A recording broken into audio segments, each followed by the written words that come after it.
Pod Next. Pod Next. Fala galera, estamos aqui para o episódio 18 do Pod Next. É um assunto principal que a gente vem dando teasers há algum tempinho e chegou a hora. Para falar dele, tô eu aqui, o JP, e vou te falar, tem uma luz azul aqui me incomodando. Deixa eu botar um papel em cima dela aqui. Salve, ouvinte, salve JP, aqui é Gustavo Rebelo, e pra quem acha que o Pod Next toda semana é um pouco pessimista, hoje vocês vão ouvir um cara que é nice guy. Oi galera, Isabela diretamente do Rio, e se todo mundo fala que a vida no Brasil parece um roteiro, essa semana claramente foi e o vento levou, né? Olha aí. Bom, já que o Gustavo já falou, hoje a gente tem um convidado mais do que especial que vai estar aqui com a gente no programa todo, que é o senhor Nick Ellis. De tantas, né, aventuras aí pela internet, lá pelos seus primórdios, Digital Drops e uma pancada de outros. Não, Nick, fala aí pro pessoal o que você tá metido ainda. Tantos rolês, né? Pois é, cara. Então, eu saí do meio beat, eu tô lá no Digital Drops, no blog de brinquedo, continuo gravando minhas músicas todo dia lá no YouTube, no 366 músicas, e é isso aí. Tem os outros projetos ainda que eu não posso falar que vai rolar ainda esse ano. Mas, pô, prazerzaço estar aqui com vocês. Eu já sou fã do podcast, cara, do Pod Next. E, pô, vai ser demais esse programa, que tô animado.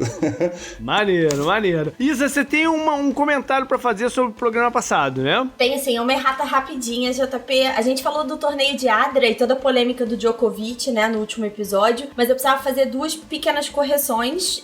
O nosso ouvinte Jorge aí, que me chamou a atenção que eu falei que o primeiro contaminado tinha sido um russo, que é o Dimitrov, mas na verdade ele é búlgaro, é a nacionalidade, e que a principal crítica ao Dimitrov, eu falei que veio do Djokovic, na verdade veio do pai dele. Mas uma coisa que não mudou desde o último episódio é as críticas ao Djokovic continuam chovendo. Tá certo, então vambora, vamos pro programa de hoje. E na pauta quente de hoje trouxemos um convidado especial, Nick Ellis, para nos ajudar a falar sobre toda a questão tecnológica e política em torno do 5G. Trouxemos mais uma estatística para mostrar como a pandemia de Covid afeta grupos de formas diferentes. Nessa semana, o impacto na produção acadêmica por mulheres. Nossa figuraça vai para o rei Felipe da Bélgica, que pediu desculpas ao Congo. E também entramos de leve num debate sobre erguer e derrubar estátuas. Na pauta de economia, vamos cantar parabéns para o Plano Real e falar da sua irmã mais velha, a URV. O Gustavo explica um pouco dos impactos da mudança climática no Brasil, que chegaram em forma de ciclone-bomba na pauta de meio ambiente. E uma agenda histórica bem variada e boas novas. Tem lives no plural essa semana. E para fechar, como sempre, nossas dicas da semana. Vambora?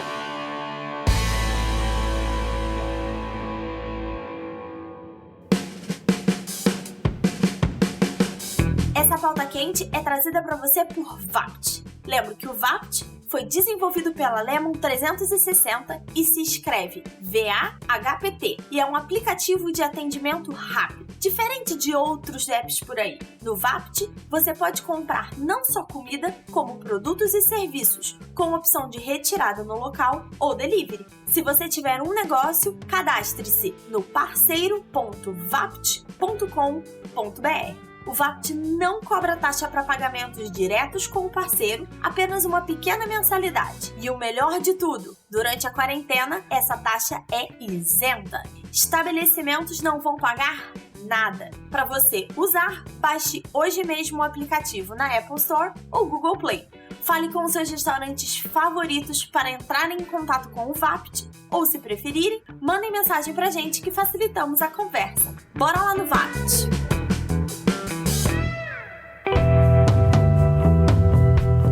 Assunto quente da semana. Bom, esse, como eu falei lá na introdução, é um programa que a gente tem tocado nesse assunto em flashes desde o começo, talvez desde o piloto, né? E eu vou te falar que eu tô bastante nervoso para fazer esse programa aqui, porque é um assunto complexo, não só a parte técnica dele, mas como toda a política, né, internacional no que está inserido. Eu acho que a gente provavelmente vai ter que voltar a esse assunto em algum momento, de repente ainda esse ano. Então, se a gente falar bobagem aqui, vai ser uma bela oportunidade de fazer os reparos e, enfim, redirecionar a coisa no futuro. A galera mandar feedback, né? Os feedbacks são importantíssimos para isso. E tem uma galera que escuta a gente que é altamente voltada para tecnologia, vai saber muito bem tudo que a gente está falando. O tema, então, é o 5G, a tecnologia que tá aí na esquina para mudar a nossa vida. Eu tenho dito que o 5G é mais do que uma tecnologia, ele tá no cerne de todo o imbróglio geopolítico que a gente tá vendo nos últimos, sei lá, 1 ano e meio para 2, toda a guerra comercial Estados Unidos e China e tudo que tem em volta, tem sempre o item do 5G pulando na nossa cara. Às vezes a gente vê, às vezes não, mas ele tá pulando na nossa cara. Então a gente vai tentar separar um pouco da parte técnica da parte política, mas isso vai acabar sendo impossível no decorrer do programa. 5G significa quinta geração 5. A primeira foi logo, né, dos celulares, o falar, né, do celular. Depois veio os textos, as mensagens, o e-mail, aí chega no 3G com acesso à internet. O 4G já foi um pulo, né, de streams e acesso, né, a uma troca de data mais forte. E vem o 5G, então, com essa promessa de mudar a nossa vida. Então já vou trazer o Nick aqui para conversa com uma pergunta. O 5G é isso tudo mesmo que o pessoal tá falando, Nick? O que ele muda tanto em relação ao 4G para ser esse Eldorado aí que se promete? Cara, então, ele é sim isso tudo, tá? Mas, tipo, com ressalvas, porque tem muito gato sendo vendido por lebre nessa história, entendeu? Então, o 5G mesmo, entendeu? Que vai ser implementado, na Coreia do Sul, no Japão e em outros países, assim, que é o 5G Millimeter Wave, né? De ondas milimétricas. Esse vai oferecer uma velocidade absurda, assim, mas ele tem um alcance menor. Então, tipo, vai rolar mais em locais, assim, concentrados, tipo, sei lá, estádios ou shopping centers. E a gente tem o outro 5G, que tipo é o sub 6 GHz, que é o 5G mais comum, que é o que provavelmente vai chegar no Brasil primeiro, e oferece uma velocidade bem maior assim que o 4G, mas tipo, ainda não vai dar aquele sentimento que o ondas milimétricas vai dar. Mas Nick, mais velocidade quanto, assim, pra pessoa ter uma noção, né? Você fala,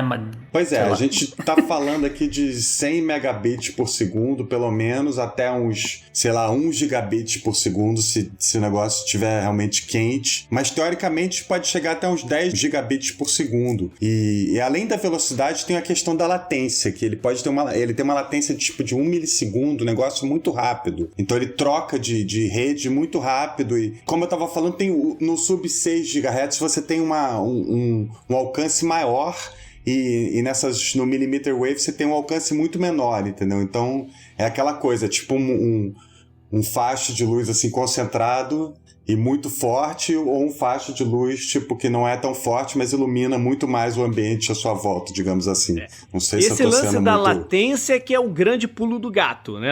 Exatamente. Na verdade, porque ele vai permitir que toda essa conversa que a gente tem escutado nos últimos anos de inteligência artificial, de robôs que vão tomar teu emprego, toda essa conversa depende desse tempo de resposta menor do que as redes que tem hoje à disposição, seja os carros automáticos, né, a telemedicina e tudo que nos é prometido, né? Exatamente, esse que é o lance, porque quando você está falando de baixa latência, você está falando de um envio e recebimento de dados ou informações muito rápido. E você tá falando de gargalos de banda, que é uma coisa muito comum, assim, em 4G, assim, muito mais, tipo, reduzido, porque você tá usando as antenas de uma forma muito mais eficiente, digamos assim. Então, por exemplo, a internet das coisas, telemedicina, como você falou, carros autônomos. Isso aí não pode ter gargalo, porque senão você mata um pedestre. Então,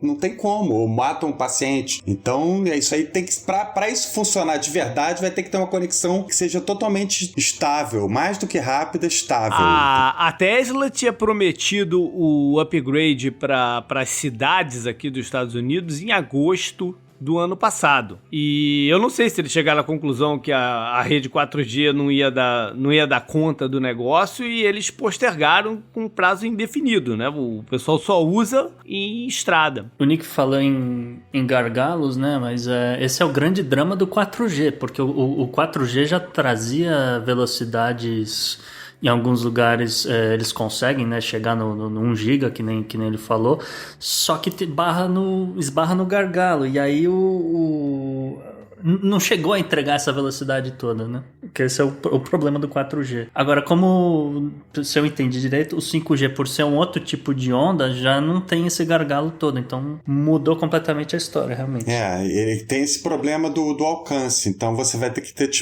antenas muito mais complexas, assim, digamos assim, para ele poder trocar de uma para outra e não ficar sem a conexão, dependendo da tecnologia que está sendo usada. Mas no Brasil, a gente está vivendo uma realidade totalmente diferente. Então, hoje, por exemplo, por acaso a gente está gravando hoje, a Claro anunciou que está lançando o 5G DSS, que é Dynamic Spectrum Rate Sharing, o compartilhamento dinâmico de espectro, que é um 5G meia bomba, assim, digamos, porque ele está funcionando nas antenas 4G, entendeu? Então essas antenas 4G... Deve ser o que a gente tem aqui nos Estados Unidos hoje. Que às vezes a gente tem no celular e ele muda lá em cima. Às vezes você repara que ele muda lá em cima para um 5G, mas é meio que um caô, né, aquilo. Eu ia falar isso. É um caô, inclusive teve uma empresa que não patrocina esse programa, mas poderia, que até admitiu a culpa, que ele tava fazendo essa brincadeirinha. Fala, olha, agora é 5G, porque você tá nessa antena aqui, mas é a infraestrutura do 4G. Esse é 5G, mas é 5G DSS. Tem que explicar, porque tem, todo um glossário de 5G, entendeu? Por exemplo, tem o 5GE. O que é 5GE? Não é 5G. É uma parada que tem aí nos Estados Unidos que a AT&T fez. Então é esse daí que eu tô falando. Acho que é esse aí que eu tô falando.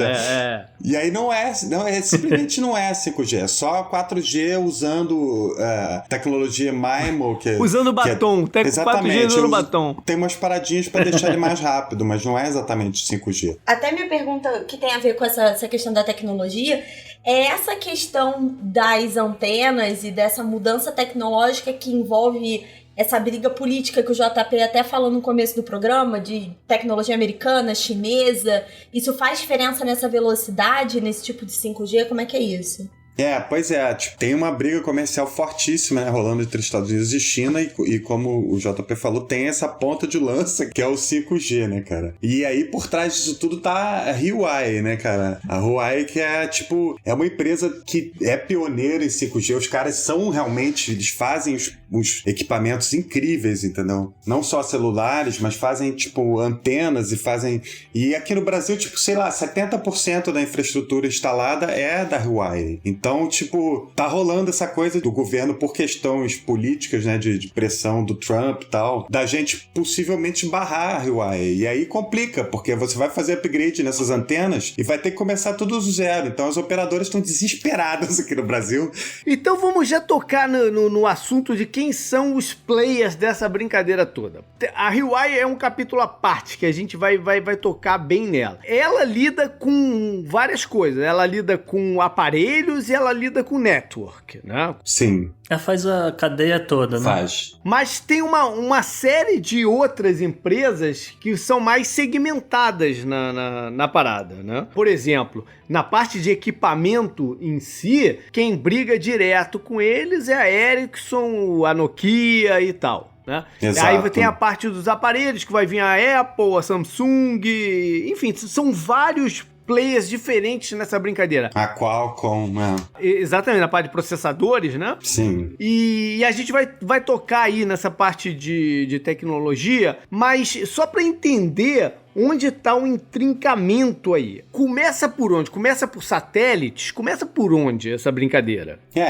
Primeiro você tem que ter os satélites, né, que possam fazer a transmissão. Você tem, por exemplo, a SpaceX que está poluindo, aí já dá para gravar outro podcast sobre isso, né, fazendo o Starlink lá, que são os satélites que estão perturbando a vida dos astrônomos aí, profissionais e amadores, né, mas enfim, eu acho que a a questão mesmo que interessa pra gente é aqui na Terra. Então, essa questão política eu acho sensacional. Os Estados Unidos têm medo que a Huawei e a China, especialmente, esteja espionando as telecomunicações americanas. Só que, na verdade, tipo, isso é uma desculpinha esfarrapada. O que eles têm medo mesmo é do processador que a Huawei tá fazendo, que é sinistro, entendeu? E esse processador, ele é feito, tipo, ele usa a tecnologia americana. Então, por causa disso, eles não podem fazer mais quer dizer, eles podem fazer os processadores, mas eles não podem mais usar os apps e serviços do Google. Então, a Huawei e todas as empresas dela, tipo Honor e várias outras, podem lançar os aparelhos, mas não podem lançar com as paradas do Google. Então, eles estão lançando os celulares antigos só para poder ter as paradinhas do Google, entendeu? Então, essa semana passada, os Estados Unidos expandiu um pouco essas restrições, né, a Huawei. E agora o bicho pegou mesmo. Agora a Huawei tá enrolada. Porque antes eles não podiam usar certas tecnologias. Você falou aí do Google. O sistema Android, por exemplo, eles não podiam estar mais usando. Agora eles estão brecando as empresas de peças a venderem seus produtos para a Huawei. E entra na grande questão que é dos chips,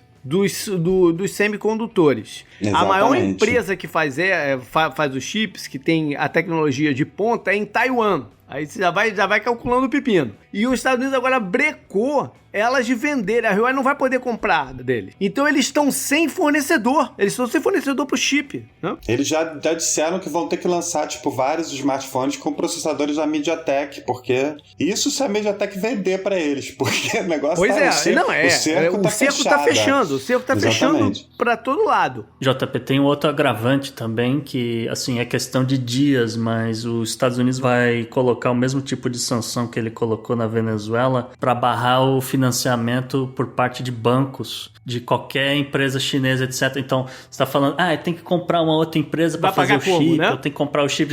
Não vai conseguir financiamento, ou vai ter que pegar o banco do governo da China, vai ter que fazer alguma coisa mais interna.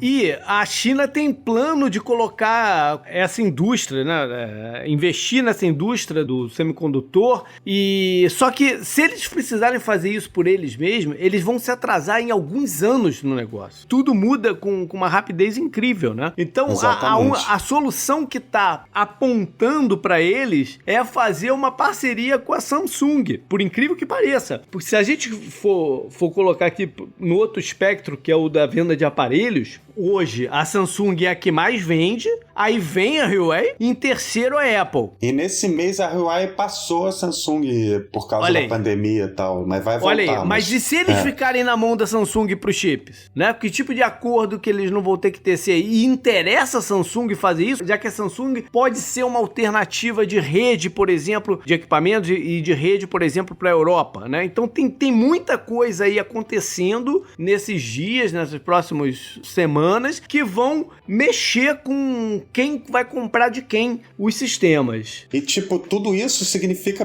bilhões de dólares, né, cara, em contratos, porque se você tirar a Huawei, quem se dá bem, só tem outras duas empresas, como você falou, fazendo isso, que é a Ericsson, principalmente a Ericsson e a Nokia também. Então, é complicado. Tem a ZTE também, chinesa, mas, aí você vai tirar da Huawei pra dar pra outra chinesa? Não vai, né?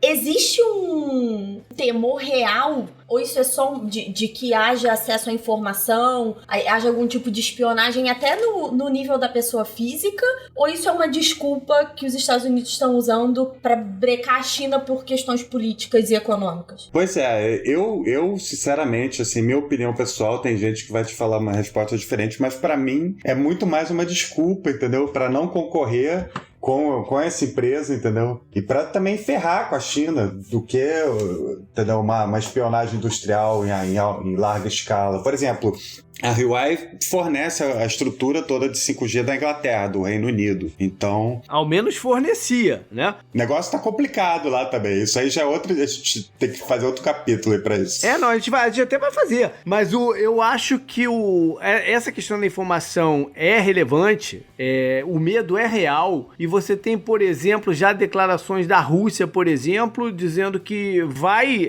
comprar o sistema da Huawei. E uma das declarações que eles deram é que é o menor dos males, entendeu? Eles preferem entregar a informação deles para os chineses que para os americanos. E aí usaram até um termo que eu achei curioso, que se chama na mão de quem que a gente vai querer deixar o killer switch. Porque se alguém resolver simplesmente desligar a rede, com a dependência que vai se criar do 5G, se alguém desligar a rede, acabou o país. Como toda tecnologia nova, ninguém necessariamente sabe se o 5G oferece algum tipo de backdoor, se tem alguma outra porta que a pessoa consegue estar entrando para fazer algum tipo de espionagem industrial. Então tem um lance da tecnologia ser muito nova e as pessoas não sei lá, pode ter algum né, um bug, alguma coisa assim que a galera ainda não sacou. E você tem que considerar que a Huawei, o grande trunfo deles é que eles têm um preço mais barato que a concorrência. Não é só o preço, também tem os equipamentos melhores que a concorrência. Sim, mas o preço é bem mais barato que das outras. Sim. E a acusação é de que um dos motivos disso é que eles são subsidiados pelo governo chinês, né? Então por que o governo chinês estaria colocando esse caminhão de dinheiro para alavancar o sistema deles, né? Aí entra aquela questão de desconfiança mesmo. Não vou nem falar dos uigures hoje, deixa pra outro dia. A Huawei é uma empresa boazinha? Claro que não. Ninguém aqui é inocente, acha isso. Eu acho que eles oferecem algum risco para as telecomunicações dos Estados Unidos, se fosse implantado com equipamentos deles, acho que não. Sinceramente, mas tipo... Não, a grande questão é que os Estados Unidos, ao mesmo tempo que diz que não quer que a China use as informações, na verdade, eles querem ter o acesso à informação de todo mundo. Não, os Estados Unidos vivem de espionagem, de ter essa vantagem competitiva via espionagem, né? E se você vai confiar nos Estados Unidos, é mais do que escancarado que eles estavam espionando a Dilma, por exemplo, na época, né, do que ela foi presidente. Isso foi mais do que noticiado, né? Eles têm essa prática ao longo das últimas décadas, desde a Segunda Guerra Mundial, que eles estão na frente disso aí tudo. Então, exatamente, é só uma questão em quem você vai confiar mais. O problema é que agora a gente chegou nesse ponto de que eles estão pressionando cada governo. E estão usando de todas as suas armas para fazer com que alguns dos países que estavam até bem adiantados no acordo com a China e com a Huawei voltem atrás. É o caso da Austrália. Por que a gente está vendo tanto soco sendo trocado entre a Austrália e China? Porque a Austrália está cortando os contratos da Huawei. A Austrália que, inclusive, recebeu, ou vai receber, o sistema de lançamento de mísseis de longa distância. Pô, por que a Austrália precisa de mísseis de longa distância? Porque é longe de tudo. Mas agora, um país pacífico, um país de boa, que fica longe de tudo, justamente, né? E vai apontar esses mísseis pra onde, A gente falou em alguns programas atrás da visita do Pompeu lá em Israel, naquela época, que ele estava meio que os Estados Unidos dando carta verde, né? Carta branca, sei lá, troquei o nome da cor. Carta branca pra eles fazerem o que querem lá na região. Essa semana a gente viu notícia de Israel voltando atrás no acordo com a Huawei também. Você tem o Canadá, por exemplo, que foi protagonista nisso tudo, né? 1 ano e meio atrás, quando eles prenderam a executiva da empresa chinesa, filha do dono da parada lá, amando do FBI. Eles prenderam a mulher lá e a porrada de volta da China foi imediata, né? Então o Canadá já tá na mão dos Estados Unidos também por esse lado. A gente viu o acordo sendo fechado com o México, anunciado na semana passada, né? O USCMA, que substitui o NAFTA. Você pode ter certeza que o 5G está no item inicial desse acordo. Você tem a Índia, a gente tá vendo a porrada ali que tá acontecendo na fronteira, tudo, e não é por acaso, não é por acaso. A briga tá rolando na África também, para onde é que vai ser, e aí a gente cai na Europa, que é uma situação muito curiosa, porque eles decidiram que a decisão vai ser de país por país, não vai ser uma decisão unificada da comunidade europeia. Pois é, bizarro, né? E porque eles realmente têm interesses distintos aí na parada. Você tem países que são, no momento, ultra dependentes da rede da Huawei. Você falou do Reino Unido. O Reino Unido, o 4G do Reino Unido é todo deles. Exatamente. Exatamente, não tem como. Você pode cancelar os contratos futuros. Agora vai tirar as antenas que estão lá? Não vai, né? Mas aí tu vai fazer o quê? Tu vai dizer pros caras que vai cancelar o contrato futuro? Por que eles não desligam o da agora também? Pois é, se eles tiverem esse poder, né? Você tem que balancear a parada toda. Então o Reino Unido já disse que não vai cortar de toda a Huawei, mas vai dar um papel limitado pra eles. E aí você já tá dividindo, você vê a pressão dos Estados Unidos e tá vendo dividir claramente quem já se definiu para um lado, quem é dependente da Huawei para o outro, quem tá ali no meio ainda tentando negociar o melhor arquivo. Eu até fiz uma separação aqui. Você tem, por exemplo, os que já disseram que não vão dar mais brecha para a Huawei. Você tem a Bélgica, foi logo uma das primeiras que assinou a carta que os Estados Unidos lançou, dizendo que você deve, né, fazer o sistema com quem é uma empresa que não ofereça riscos e não seja ligadas a governos centrais. Então a Bélgica foi uma das primeiras a assinar, a Holanda também está dentro. Você tem os países nórdicos, até porque tem interesse direto aí como concorrentes, né, da Ericsson, da Nokia. Então você já tem os países nórdicos também dizendo que não vão dar brecha para eles. Você tem alguns do leste europeu que foram, de repente, os primeiros até a fazer isso, porque esses países ainda têm um trauma muito grande do domínio da Rússia em cima deles, né? Então eles se aproximaram e dependem muito dos Estados Unidos. Em contrapartida, você tem a França meio que dizendo que vai deixar, eu acho que ela tá numa situação parecida com o do Reino Unido, né? De dependência, porque ela tá dizendo que vai deixar a Huawei ficar, mas tá colocando garantias de que se perceber alguma coisa comprometedora de uso da informação, pode quebrar os contratos. Você tem a Alemanha que já fincou o pé dizendo que vai fazer com a Huawei, vai deixar a Huawei participar do processo, pelo menos, né? Aí você vê, aí você nota o constante troca de socos entre Estados Unidos e Alemanha recente, né? Tá tudo interligado. O posicionamento, e a gente já falou isso como pauta quente, né? A perda do papel dos Estados Unidos como protagonista, até pelo posicionamento do presidente Trump, que é muito bélico com os próprios aliados, né, dentro da OTAN, e você vê países como a Alemanha já fincando o pé e falando, cara, não vou me curvar a um desejo americano pra isso. Então acho que também cenas de capítulos futuros, porque tá rolando uma pressão americana, a gente não sabe até onde, porque se o Trump continua batendo nos aliados, qual o interesse que eles vão ter em manter um relacionamento positivo se o outro lado só cobra, só bate, só reclama? Não, e o 5G é a ponta desse martelo que bate, entendeu? Esse é que é o ponto. Ele é o motivo do que esse martelo tem descido em cima dos países, né? Só para continuar aqui rapidinho, você tem Espanha e Portugal, que são dependentes da Huawei, então estão deixando eles manterem no processo, a Suíça também, e você tem a Itália, que estava indecisa até agora há pouco, mas que com o que a gente viu acontecer devido ao coronavírus e ao Covid, eu suspeito que eles vão pro lado da Huawei, pro lado da China. A Itália vai pro lado de quem oferecer a melhor forma de pagamento. O país está completamente quebrado.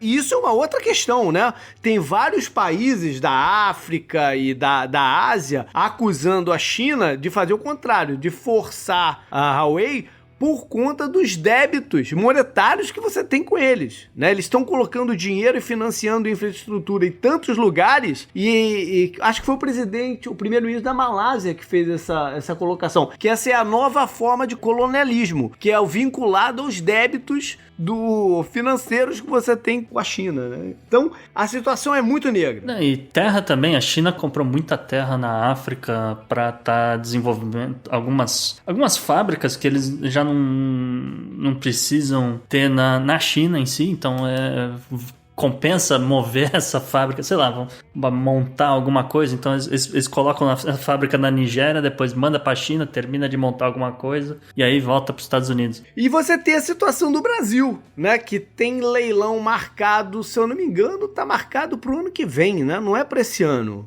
É pro começo do ano que vem. Cara, o Brasil tá complicado, porque a gente tá vivendo esse governo maluco aí que a gente tem, né, cara? Então, tipo, rola uma certa indefinição, assim, do que a gente vai fazer. Então, como eu disse, eu acho que a gente primeiro vai ter essas soluções paliativas, tipo esse 5G DSS, que compartilha a infraestrutura do 4G, tá? E vão chegar as redes sub 6 também, que também basicamente vai usar os mesmos equipamentos. E o leilão vai ser, tipo, no ano que vem, na melhor das hipóteses. E o ministro astronauta lá, o Marcos Pontes, já declarou que, tipo, o 5G mesmo, o leilão pode ser ano que vem, mas o 5G mesmo só vai chegar por aqui em 2022. O Brasil tem a situação que é muito dependente da China, né? Como parceiro comercial de compra de insumos. Não, totalmente, né?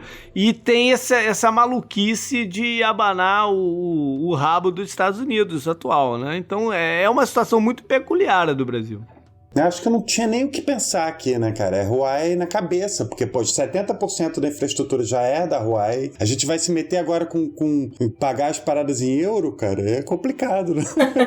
O problema é que a Huawei vai ter que dar o passo atrás, né, por causa dessa questão dos chips. E vai deixar a situação ainda mais nebulosa. Eu brinquei com alguns programas atrás sobre...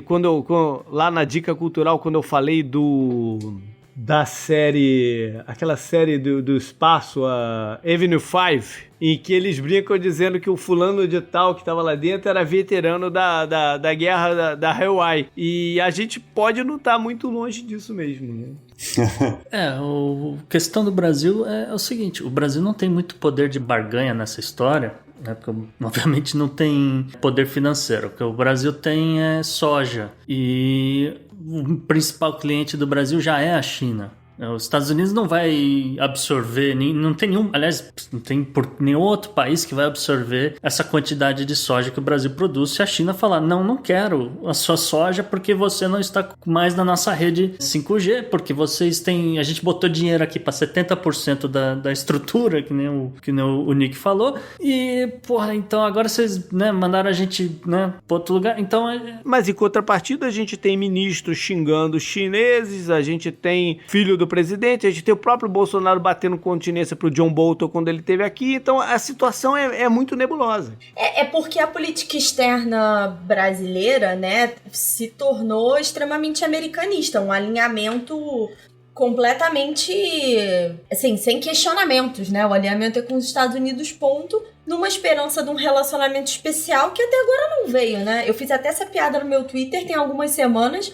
O Trump errou o nome do Bolsonaro num tweet que tava criticando o próprio Bolsonaro. Então, assim, que aliança maravilhosa, né? O nosso relacionamento especial é com a China. A China que é nosso parceiro número 1. A China que é, tipo, o nosso parceiro estratégico. A China, a Huawei que tá... Huawei, sei lá. Que tá investindo aqui, pô, quase $1 bilhão pra poder fazer uma fábrica em São Paulo. Então, porra, sabe... É difícil entender, assim, essa... É como você falou, é o rabo abanando o cachorro.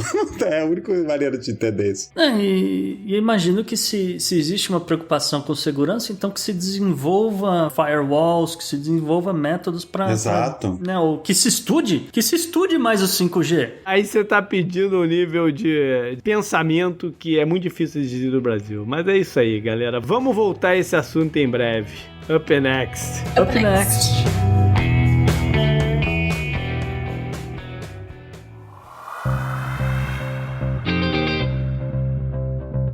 Estatística. Os números complexos. A estatística é uma ferramenta.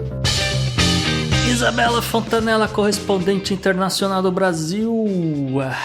O que você traz pra gente essa semana na estatística? A gente fala que vai tentar melhorar a nossa estatística, a gente continua com notícias ruins, né? Mas essa semana eu queria começar falando, o Gustavo e o JP podem comentar em primeira mão que tá de lockdown com criança em casa, sabe que é um baita desafio equilibrar as tarefas e tudo que tem pra fazer. E o que a estatística de hoje indica é que a maior parte dessas tarefas domésticas acabou recaindo sobre as mulheres, e isso tá tendo um impacto direto na produção acadêmica das pesquisadoras em todo o mundo. Então a gente vai deixar 2 gráficos para vocês depois lá nas redes sociais. O primeiro é um dado coletado pela pesquisadora Megan Fredrickson, que coletou dados de pré-publicações, bases que recebem rascunhos e bases de dados, e o número de submissões por mulheres nessa pesquisa não caiu, mas ficou estável, enquanto a produção masculina acabou crescendo 7%. Então a questão da desigualdade, que já é muito forte, só aumentou. Mas a principal estatística hoje vem da The World University Rankings e mostra que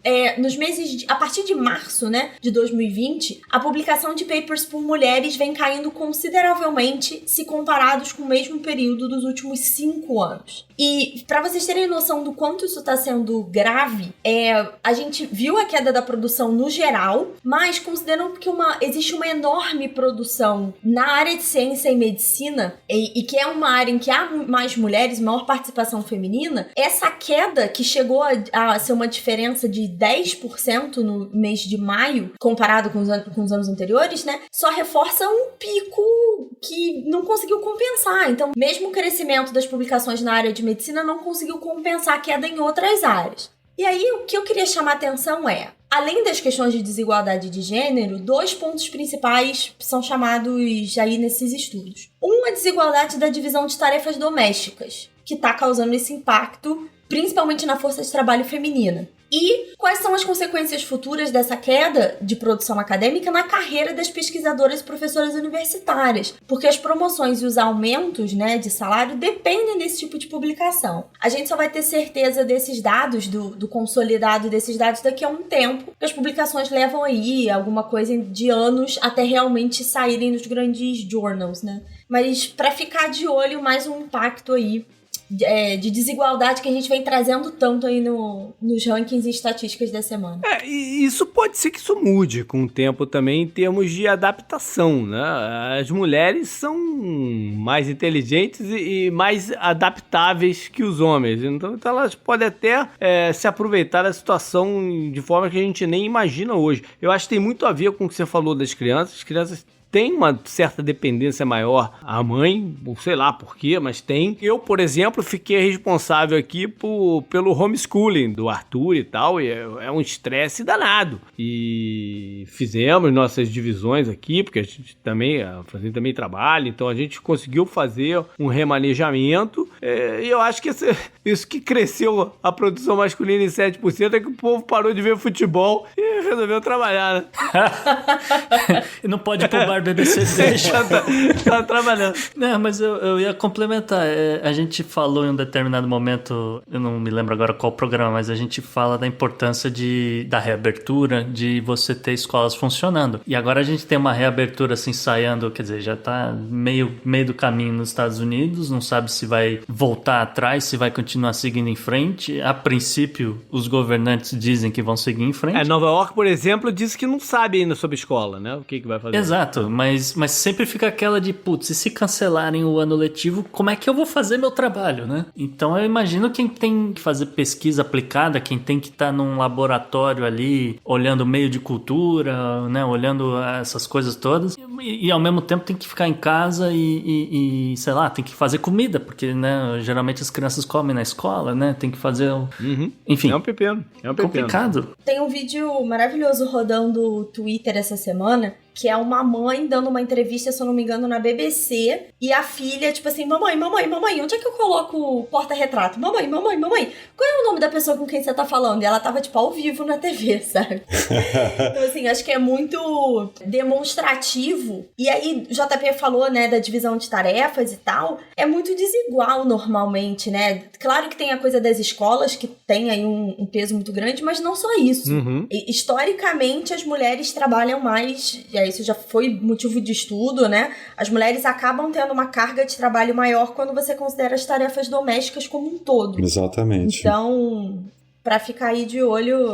Nick, tem criança pequena em casa, não? Cara, infelizmente não. Meus filhos estão, tipo... um pré-adolescente e outro adolescente, e eles estão no Rio, então eu tô, tipo, sei lá, 100 e poucos dias sem ver eles, tá difícil. A gente só se vê, fala pelo call, assim. Eu até tô lendo histórias de noites, assim, pra eles, mas é muito difícil, né, cara? Então, mas, pô, essa parte isso aí, eu me sinto mal, assim, porque a minha ex tá, tipo, geralmente de 2 em 2 semanas, né? Eles ficavam comigo um tempo, assim, ela podia descansar, e agora ela não tá podendo. Eu fico preocupado também com isso. Mas não dá pra abrir nada agora, né, cara? Abrir agora é uma loucura. Não. Força aí, Nick. Valeu, brother. Up next. Up next.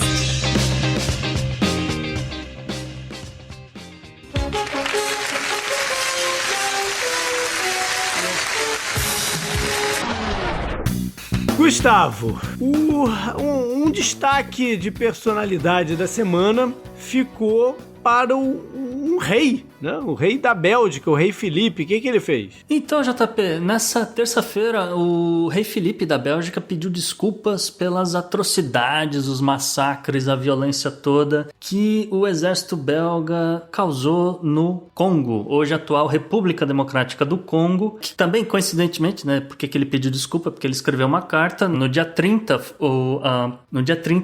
o Congo justamente celebrou sua independência da Bélgica, 60 anos de independência, aliás, e aí o rei enviou essa carta pro presidente congolês, o Félix Tshisekedi. Eu vi sobre o teor da carta, eu acho que foi mais um reconhecimento dos problemas que aconteceram do que exatamente um pedido de desculpas, né? Mas já é um passo importantíssimo, né? Cara, posso falar, problemas que aconteceram é sacanagem, né, cara? O genocídio, né? O holocausto que aconteceu, mas melhor. JP, vou dar a real. A frase, ou melhor, toda a questão e o debate sobre crimes contra a humanidade aconteceram por causa do rei Leopoldo II. Esse é um dos maiores filhos da puta da história, né? E era impressionante como a imagem dele dentro da Bélgica não refletia exatamente isso, né? O Congo ele era um feudo particular do rei até 1908.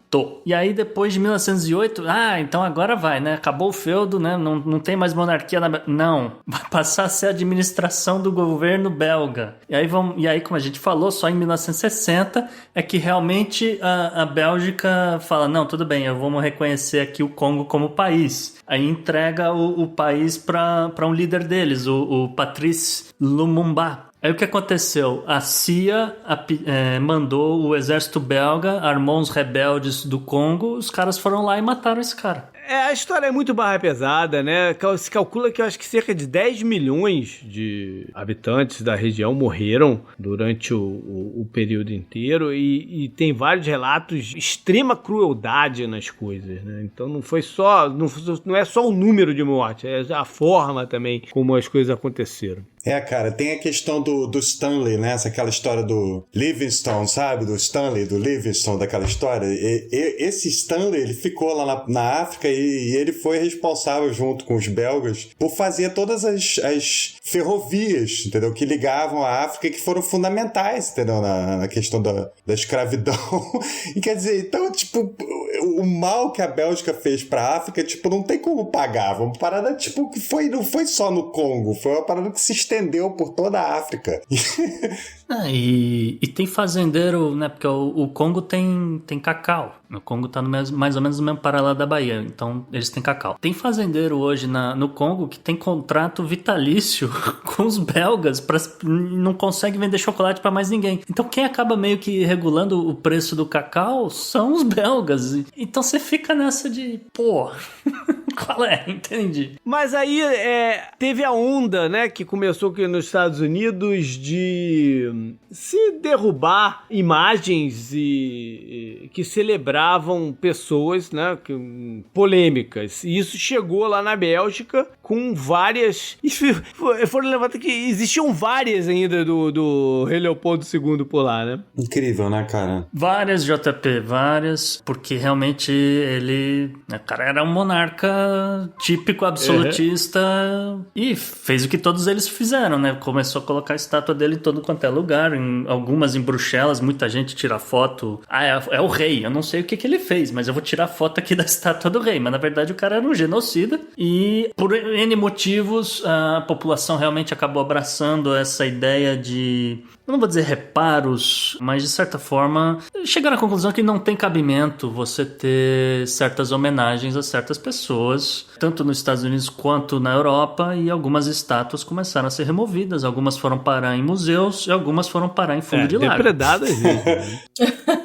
As do Leopoldo, cara, ele não devia ter nenhuma de estátua desse cara. Então, pô... A gente pode puxar essa conversa da estátua porque é até meio polêmica, né? E pra falar a verdade, tirando de figuras como ele, como do Leopoldo, ou se houvesse uma estátua do Hitler, por exemplo, tinha mais que vandalizar e quebrar, né? Mas existe toda uma polêmica e não tem uma resposta certa e errada sobre, né, tirar tudo, quem é que deixa e quem é que sai, né? É uma questão muito polêmica, né, Gustavo? Tem coisas de extremo mau gosto, na minha opinião, JP, como memoriais do que a gente chama de...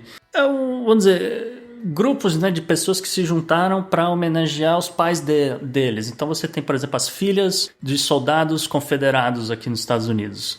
E elas, né, ficaram órfãos de pai, quiseram homenagear os pais dela. Algumas compartilhavam dos ideais dos pais, então tem alguns símbolos que não convém ter. Porém, aquilo que a gente falou, tem estátuas que são de extremo mau gosto. Foram usadas pela Ku Klux Klan para estar realizando algumas cerimônias, então tem todo esse tipo de coisa. Eu não acho que em 2020 tem espaço para você ter certas coisas de mau gosto. Agora, tem algumas outras estátuas que, poxa, o cara... Você tem que colocar na perspectiva histórica, né? Tem, sabe, o cara, porra, ele tinha escravos, mas, assim, vamos falar, por exemplo, de Thomas Jefferson. O cara foi presidente, ele escreveu a declaração, quer dizer, é complicado, o cara contribuiu né? muito pro país deixar, né, ser mais democrático e permitir eventualmente o abolicionismo, sabe? Pra quem gosta desse tema do Thomas Jefferson, essa semana saiu um programa no Hidden Brain, que é um podcast da NPR, discutindo exatamente a vida do Thomas Jefferson, e aí no final o entrevistador pergunta se seria o caso de derrubar a estátua dele por ele ter sido um escravocrata e tal. E aí ela levanta exatamente esse ponto que o Gustavo falou. Ele é uma figura, ele é um founding father, né? Então, tentar cancelar a história também tem seus problemas aí. Todo mundo que fundou as universidades do que a gente chama hoje de Ivy League eram ou ligados a escravos, ou eles tomaram terras indígenas, ou eles fizeram, entendeu? Alguma confusão ali, eles aprontaram e usaram de poder e de influência pra estar construindo os campos, sabe? Todas. O negócio é o seguinte, na história não existe bonzinho. Existe Exato. filho da puta e muito filho da puta, né? Você tem graus de filho da putice aí que você pode separar. O que eu acho dessa conversa toda é que essas estátuas, as que envolvem a guerra civil, então, são absurdas, porque elas foram construídas muito depois, e existe, eu li uma reportagem uma vez, que já tem tempo que eu li isso, mas muito interessante sobre, fazendo um timeline da construção delas, ao mesmo tempo em que os debates de direitos civis do negro subiam. Quando subia o debate, eles construíam as estátuas que serviam como contraposto. Mas o que eu acho é que a gente, hoje em dia, essas estátuas não cabem.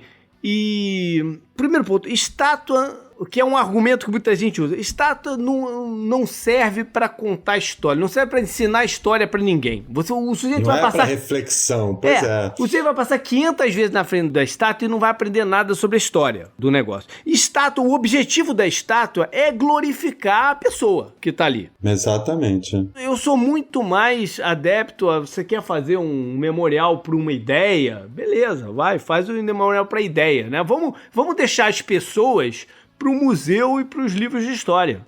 Não, por aí, mas enfim.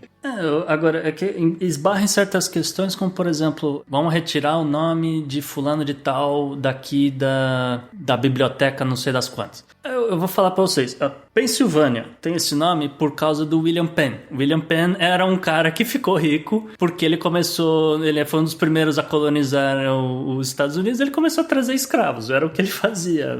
Vamos mudar o nome do estado? Então, não sei, talvez, não sei.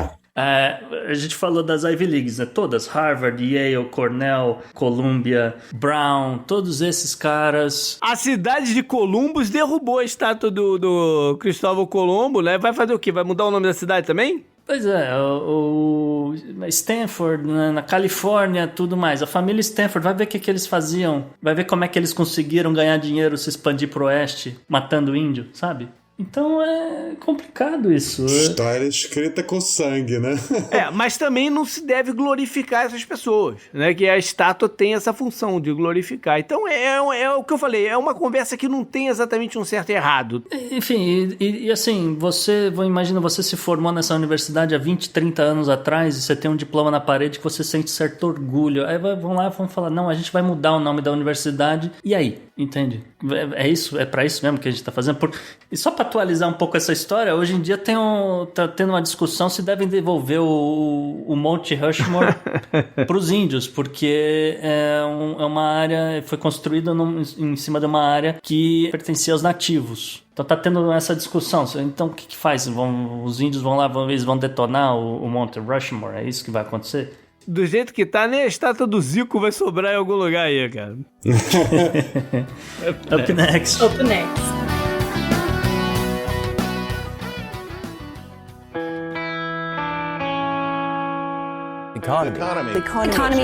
Economia mundial. Isabela, eu sei que você vai fazer agora também um apanhado histórico aí na parte de economia. Pois é, eu quis fazer uma homenagem, assim, uma pauta nostálgica. Pra quem tem de uns 35 anos pra cima, a galera vai ter aí lembranças. Fiz um podcast pra vocês, meninos. Desculpa entregar a idade. Obrigado. Fiz essa pauta pra vocês aí, porque eu não tenho lembranças, isso pra mim é aula de história, gente. Um disclaimer, tá, gente? Eu sei que o que eu vou falar aqui é superficial, eu escolhi um tópico pra cobrir, a gente precisaria de um Podnext inteiro pra falar do aniversariante da semana, que é o Plano Real. No dia 1º de julho, palmas pro Plano Real, por favor. Quem sabe ele se sente valorizado. Poxa, que piada horrível, Gustavo. Bem, hoje o real se valorizou frente ao dólar, se isso serve de consolo pra você. Hoje e ontem. Ontem foi a maior valorização do real, então acho que tava se sentindo bem. Com o seu aniversário de 26 anos, né, gente? Introdução do real como moeda nacional, 1º de julho de 94, e que, na verdade, é o que fez a limpeza na hiperinflação dos anos 80 e do começo dos anos 90. Pra quem não lembra, ou pra quem não lembra dos números, só pra vocês terem ideia, em junho de 94, o último mês do cruzado real, a inflação estava em 47,43% ao mês. Já em julho, quando o real já é implementado, ele já tinha caído para cerca de 7% ao mês. Então, os meninos devem ter essa lembrança de comprar pão de manhã era um preço e no final do dia era outro. Cara, compra de era mês. Um horror, cara.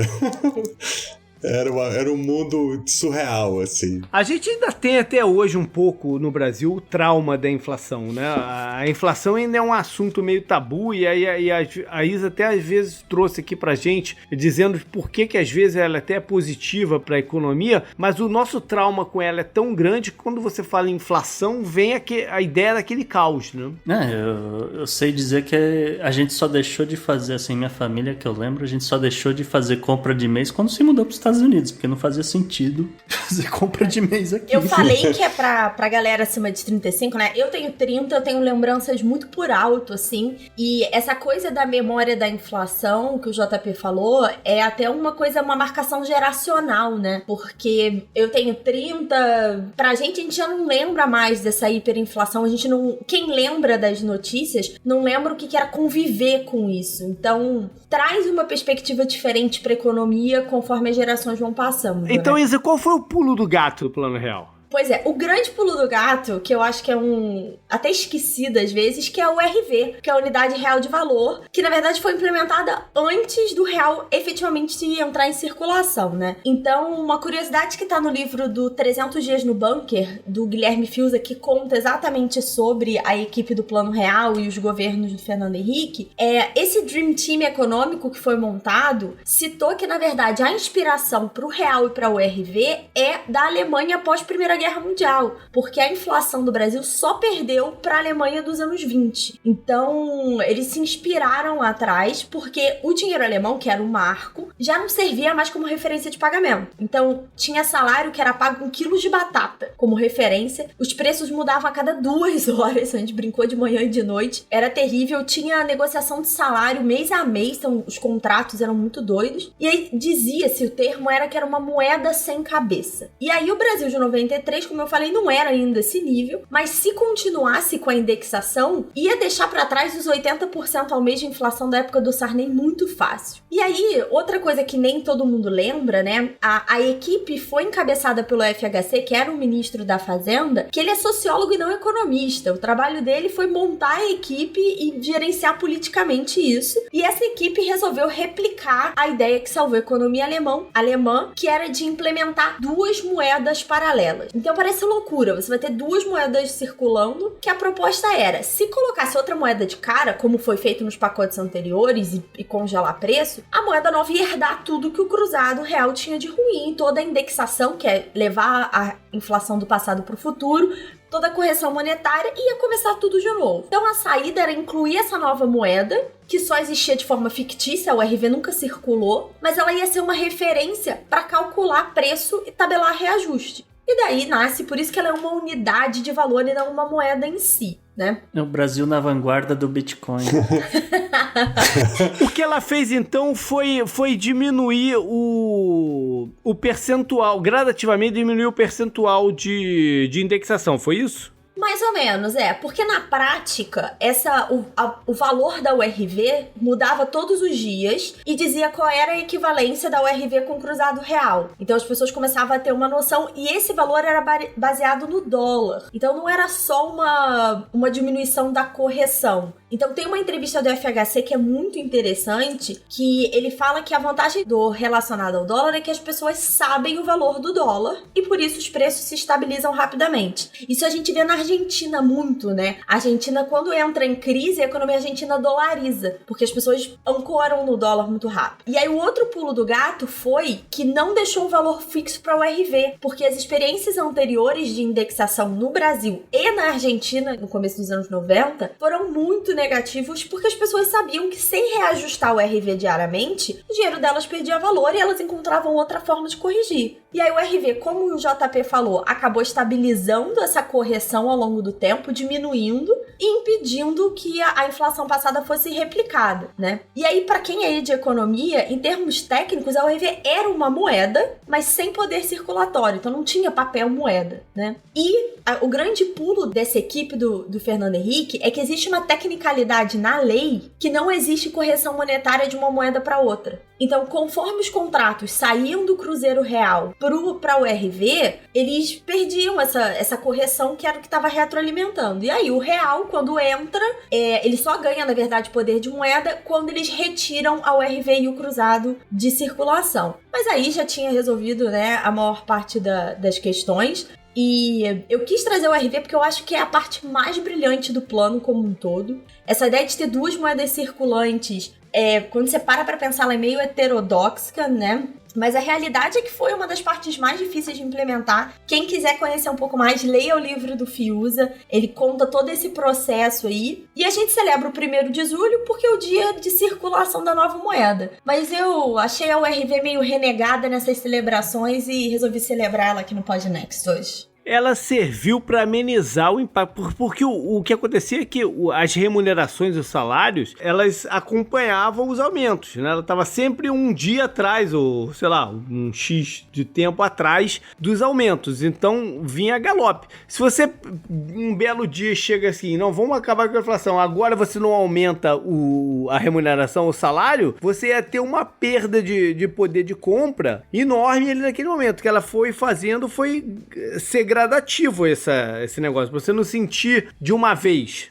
né? Ou eu tô falando bobagem? Não, tem isso também. Quando você ouve a equipe econômica falar, eles falam que, na verdade, o grande calcanhar de Aquiles dos planos anteriores foi exatamente o congelamento de preços e de reajustes, porque perdia muito rápido a confiança. Então, o fato da URV ser móvel dá essa sensação de segurança de que seu dinheiro está sendo corrigido. Ao mesmo tempo, teve um controle, né? Existe uma crítica muito forte, porque o reajuste de salário em 94 foi muito controlado exatamente para segurar a inflação. Mas, assim, olhando para trás, a gente vê que foi um plano brilhante e a gente não teria o Brasil que a gente tem hoje se não fosse plano real, gente. Vamos deixar isso bem claro. Sim, é um dos momentos mais importantes da história do Brasil, só isso. Mas ficou muito perdido, né? Teve um apagamento aí um pouco da história por uma série de motivos e aos poucos a gente vem celebrando, os últimos anos aí a gente vem celebrando o real, mais um aniversário aí, talvez uma musiquinha da Xuxa, um feliz aniversário da Xuxa pra celebrar, não?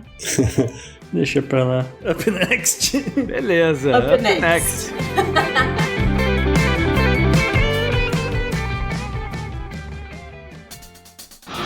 Pela união dos seus poderes, eu sou o Capitão Planeta! Vai, Planeta! Gustavo, era pra gente estar começando a falar de furacão aqui, mas o clima tá maluco, né?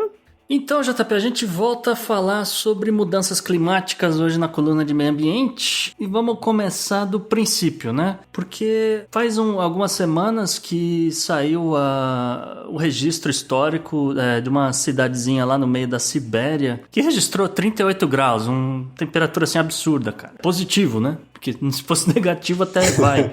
Essa temperatura ela meio que faz parte do trend histórico do aquecimento do Ártico. Tem notado, né, que a temperatura em várias cidades batendo recorde, né, ali na Sibéria e tal. Só que isso tem reflexos, né? E esse é o grande ponto dessa história aqui. Em maio, a Sibéria registrou uma temperatura de 10 graus acima da média para o mês, o que acabou afetando, né, contribuindo para uma onda de calor para o resto da Europa. Isso, né, de acordo com o Instituto Meteorológico de Copenhague. Segundo esse instituto, essas temperaturas de maio foram as maiores registradas nos últimos 140 anos. Isso acaba refletindo no Oceano Atlântico. E daí do Oceano Atlântico a gente faz uma ponte para o Brasil. Que aí acontece o seguinte, você tem um aumento da temperatura do oceano sempre em movimento, isso aí acaba indo para o sul. A água, em geral, né, tende a perder calor, vamos dizer, mais lentamente do que o continente. E ao mesmo tempo que você tem um continente no hemisfério sul frio. E aí,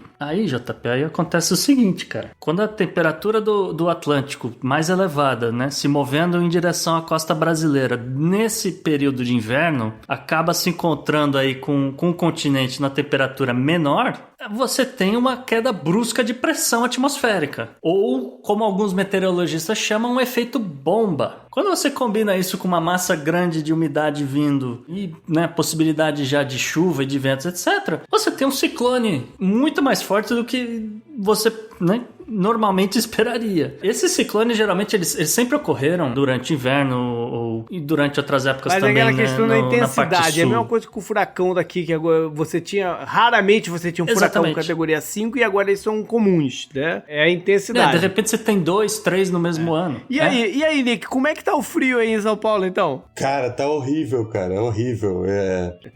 Hoje tá 12 graus aqui. Isso pro carioca, tipo, era do gelo. Pois é, ainda bem que não chegou aqui, nem fala nisso. Né? Carioca com 12 graus, tá de cachecol, bota, luva. A gente teve o tal do ciclone bomba que tá afetando aí. É esse o termo, então, Gustavo? Esse é um termo que utilizaram. O motivo de ser chamado de bomba é esse que eu falei, porque você tem um aumento muito brusco de intensidade. E, vamos dizer, esse registro, né, de 2020 deixou pelo menos 700 mil domicílios na área de Curitiba sem energia elétrica, que obviamente acaba puxando outras coisas, né, internet, água, etc. Particularmente, no nosso caso, o nosso editor revelou que a parte do telhado da casa dele, onde fica o quarto da filha, saiu voando. Nem me fala isso. Vai ser uma edição ao ar livre? Não, mas felizmente ele já tá de volta com a internet, felizmente já estão consertando lá o telhado, então vai ter programa essa semana. Tô pensando um negócio aqui. O ciclone é o termo certo? Porque olha só, aqui a gente tem furacão, é o mesmo fenômeno, na verdade, né? A gente tem ele é denominado pelo local dele. Os que acontecem no oceano, no Atlântico Norte, são chamados de furacão. Os que acontecem no Pacífico, né, que volta e meia bate lá no Japão, são chamados de tufão. Tufão. Ciclones são os que são no Índico, não é? E por que ele é chamado de ciclone, o que vem no Atlântico Sul? Isso, ciclone no Índico, inclusive eu ia dizer que acho que tem Tem mais ou menos um mês que bateu um ciclone em Mumbai. No Atlântico Sul eles estão chamando de ciclone também. Acho que foi a convenção que eles acabaram... Mas não teria que dar um outro nome diferente? Vamos propor aí um nome diferente pro Atlântico Sul, então. Né? Bebeto. Não, tá doido. Sei lá, dá um nome pra ele aí. Sinistrão, alguma coisa assim. Dá um nome diferente aí pra parada. Não vai ficar confuso, né? Sacanagem. Enfim, a convenção que o seu doutor foi chamada de ciclone. Sou contra. Tem que dar um nome próprio aí, pô. Não, então, JP, mas assim, só pra arrematar, a diferença de intensidade, né, de tamanho tem muito a ver com a quantidade de umidade disponível. Então, obviamente que no hemisfério norte você tem, né, tá no verão, tá calor, então você tem muito mais umidade no ar, muito mais energia, então por isso que o furacão no hemisfério norte é muito maior. Água quentinha. É água quente. O tamanho é muito maior, o vento é muito maior, então só para comparação, o Curitiba registrou ventos de até 100 km por hora, o furacão Michael que bateu em Tallahassee tinha ventos de 260 km por hora. E olha que Tallahassee ele já andou pela terra um tempinho, já perdeu força. Sim, e tem um ponto positivo nessa história toda, que foi, né, justamente esse ciclone veio trazendo a massa de ar frio, esse frio se espalhou, foi bater na porta do Nick Ellis, e a única coisa positiva é que o frio também, ele reduz a atividade dos gafanhotos, que estavam ali pela Argentina, pelo Uruguai. Eita, lá vem esse gafanhoto de novo. Mas sempre? Até acabar essa história, a gente vai estar trazendo. Então ele reduziu um pouco essa atividade, ele vai reduzir um pouco a disponibilidade de alimentos, mas não sei dizer agora se isso foi suficiente para acabar com a população de gafanhotos. Vamos continuar de olho. Up next. Up next.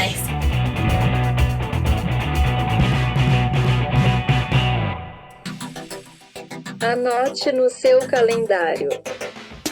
JP, o que tem na nossa agenda histórica essa semana? Tem de tudo, hein? Bem variada. Tá variado. Eu comecei aqui apontando julho 5 de 2003. A OMS declarou o SARS como controlado. E ao mesmo tempo, né, que a gente espera muito ouvir uma declaração como essa em relação ao coronavírus, ao Covid, né? Fica a dúvida hoje se vai ser a OMS que vai fazer essa declaração, se vai ter a OMS ainda para fazer essa declaração quando for acontecer, né? Nem se fala. Vai ser o Átila Lamarino.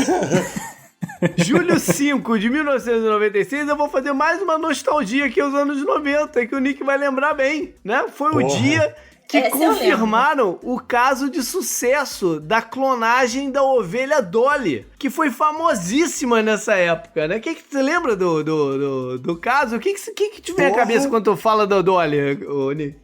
Cara, milhões de teorias da conspiração, né?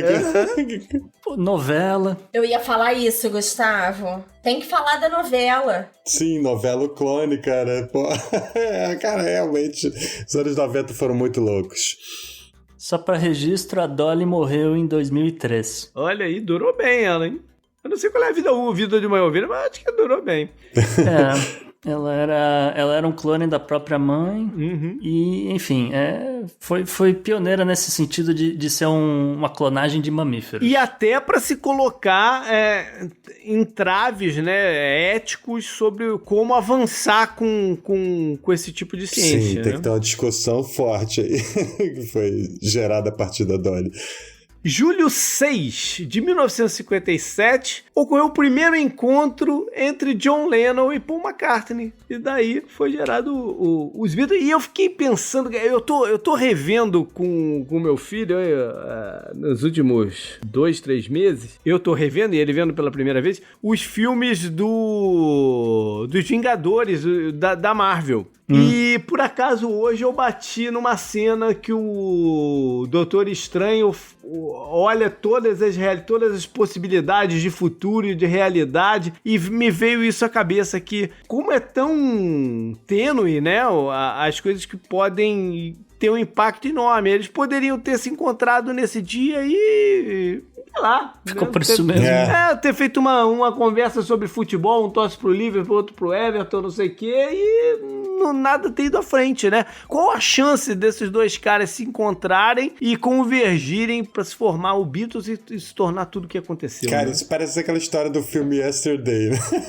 Sim. O mundo sem as músicas dos Beatles. Como é que seria o seu projeto sem as músicas dos Beatles, Nick? Cara, ele simplesmente acho que não teria, porque foram, sei lá, 30 músicas dos Beatles, mais um monte de música do George, um monte de música do John, um monte de música do Paul, pô, não tem como. Os impactos são incalculáveis, né, cara, de uma coisa como essa. Quando eu terminei a primeira leva em 2012, a música que eu toquei no dia 31 de dezembro foi The End. Não tem como é que você vai terminar um projeto desse sem The End, né? Não tem.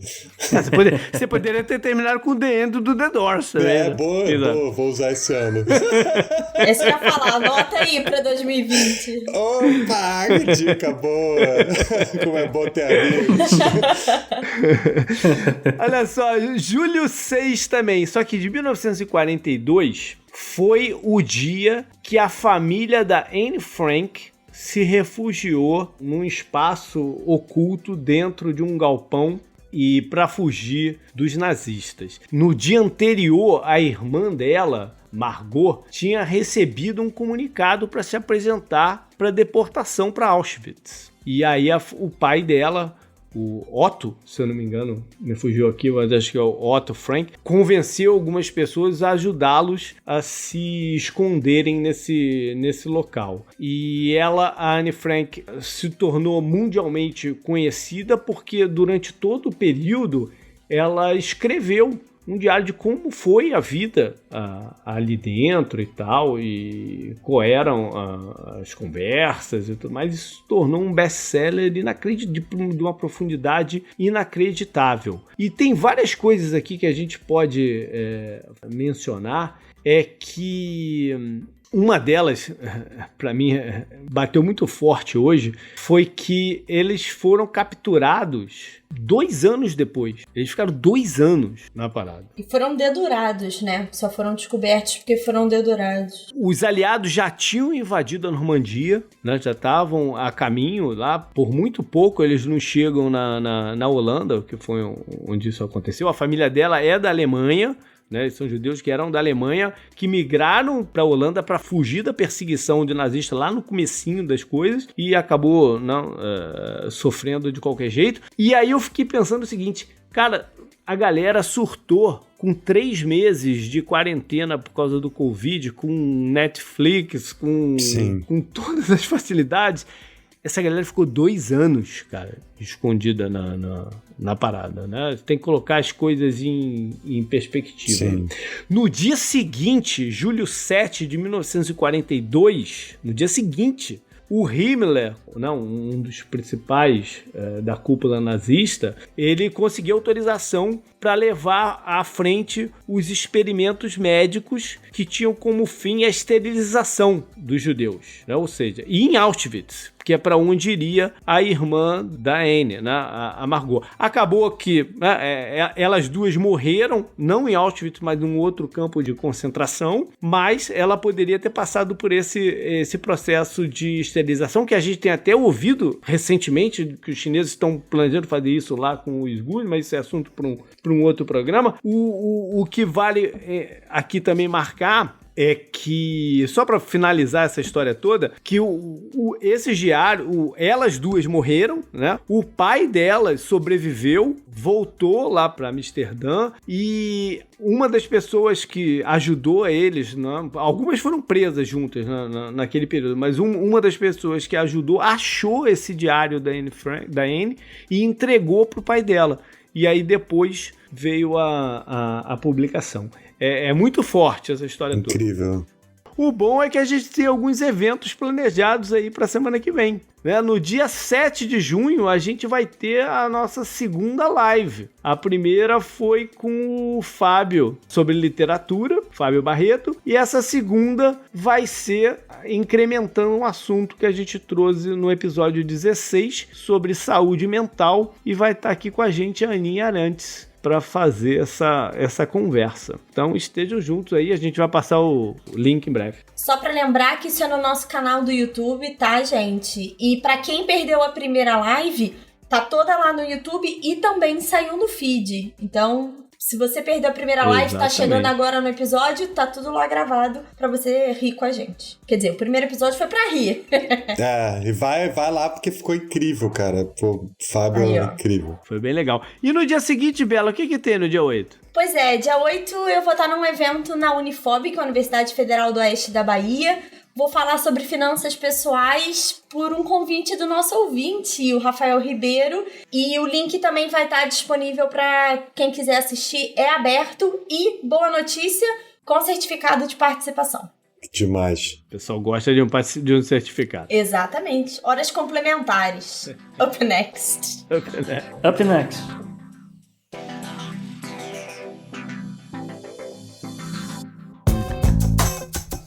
Esse eu recomendo pra você. E, pra terminar, como sempre, de forma positiva, nossas dicas culturais da semana. Vamos começar pelo nosso convidado. Nick, o que você recomenda pros nossos ouvintes? Então, eu terminei de assistir a terceira e última temporada da série alemã Dark na Netflix e explodiu minha cabeça em vários pedacinhos. Realmente recomendo a vocês que assistam e insistam um pouco. Tem um monte de canal no YouTube, tipo gringo e brasileiro, fazendo recaps, entendeu? Então dá pra você acompanhar numa boa, que a série é extremamente complexa, mas no final ela entrega um final muito digno, assim. Então, realmente acho que vale a pena o investimento. Não é Lost. Não é Lost. Exatamente, Não tem Lost filmes. Nem Game of Thrones. Não tem dragões enlouquecendo. Tá tudo tranquilo. Tem um site que explica toda a timeline de Dark, sem spoilers. Você clica o episódio que você tá e ele explica toda a timeline. Pode te ajudar aí também, Nick. Nossa, isso é maravilhoso, esse site, porque você, bota exatamente a temporada e o episódio que você tá, e como ela falou, não tem spoiler nenhum. Isso é muito ótima dica.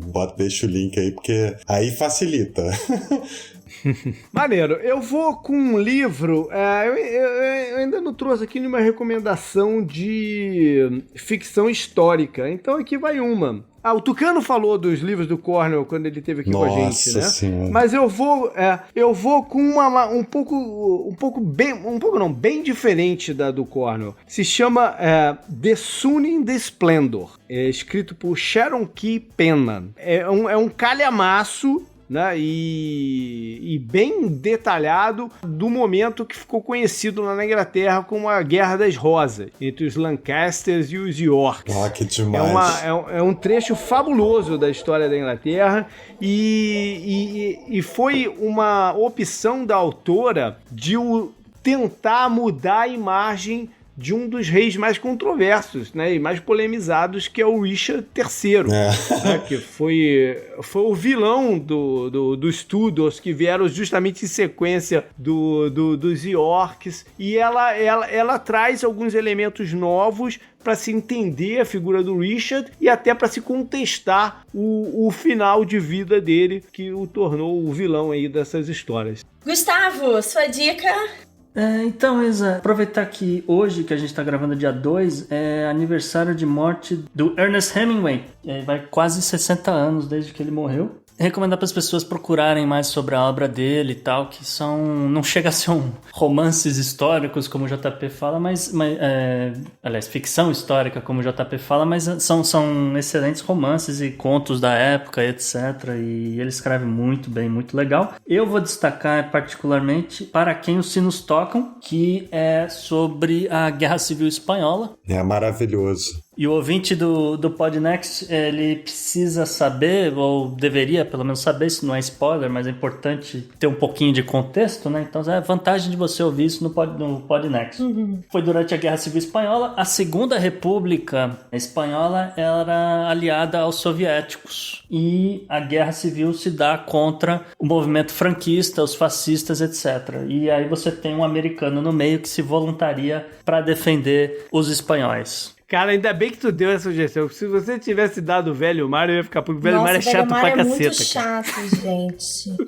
É o livro mais famoso do Hemingway, mas eu também achei bem chato, JP. Vou concordar com você nessa. E Isa, qual a sua dica? Eu trago uma coisa mais light, vocês trouxeram aí só coisa densa, pesada, histórica. Eu vou recomendar um podcast brasileiro, que é o Contador de Histórias, do Danilo Battistini. É um storytelling com uma edição de áudio primorosa. Quem conhece o RP Guacha, que eu também já recomendei aqui, já provavelmente ouviu o trabalho do Danilo. É incrível e ele tá lançando novos episódios, uma nova saga, já tá trabalhando aí em novos roteiros. E aí recomendo muito, se quiser seguir no Twitter, @CDHcast. Excelente. De fato, a edição do Danilo realmente poderia entrar numa categoria de Oscar, alguma coisa assim, algum prêmio grande, porque o cara realmente ele é fenomenal. Ele concorreu a um prêmio internacional de podcast ano passado pela edição